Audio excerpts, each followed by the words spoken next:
कधी कधी एखादी फिल्म बघताना ती फक्त समजून घ्यायची नसते तर अनुभवायची असते. सालबर्डी तशीच वाटते.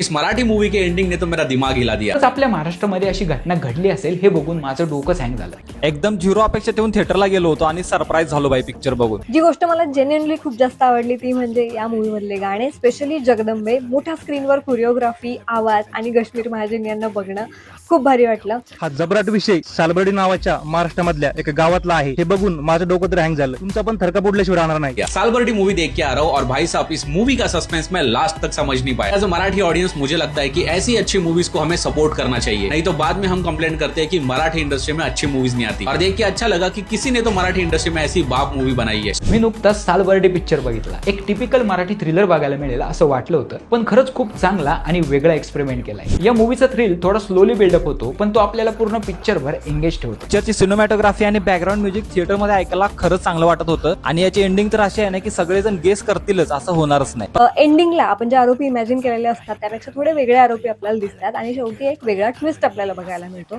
मराठीमध्ये पहिल्यांदाच क्राईम आणि सस्पेन्सचा कॉम्बो बघून खरंच मजा आली. या कथेत जे घडतंय ते कल्पनेपेक्षा जास्त अस्वस्थ करणारं आणि थोडं अनपेक्षित वाटतं. आणि म्हणूनच प्रत्येक टप्प्यावर एक नवीन प्रश्न उभा राहतो. असं एक गाव ज्याचं नाव सालबर्डी.